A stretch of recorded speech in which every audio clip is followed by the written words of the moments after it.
सम्भाषणसन्देशसंस्कृतमासपत्रिकायां प्रकाशितानां बालकथानां ध्वनिप्रसारणम् इदं बालमोदिनी इति।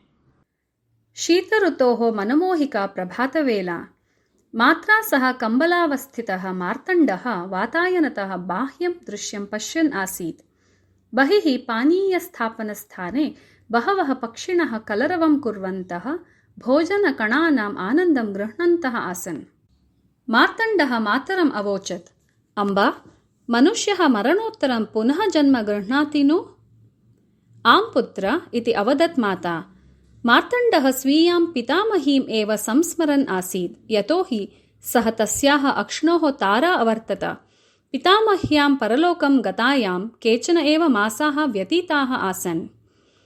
सुष्ठु अम्बा, पितामही कुत्र जन्म गृहीतवती भवेत्? मार्तण्डः अपृच्छत्। गभीरं श्वासं गृह्णती माता अकथयत्, न ज्ञायते वत्स।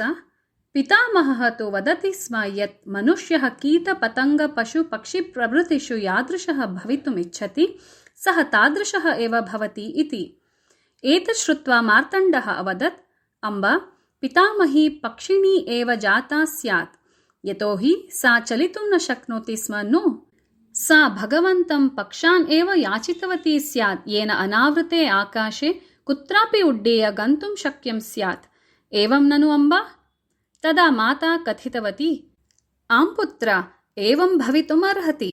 मार्तण्डः मातरम् आश्लिष्य चटकान् सौत्सुक्यं द्रष्टुम् उद्यतः जातः।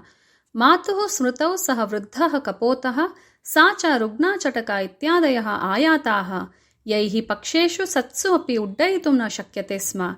तैः मात्रा हस्तेन दीयमानम् अन्नं च निर्भयं भक्ष्यते स्म। अनन्तरदिने प्रातः चटकाभ्यः अन्नकणान् परिवेशयितुम् उद्यतया मात्रा पात्रे विविधानि भक्ष्यवस्तूनि रक्षितानि दृष्टानि। पितामही पौत्रयोः प्रेम्णः प्रगाढतायाः मापनं सर्वथा अशक्यम् एव आसीत्। मातुः अक्षिणी साश्रूणी जाते।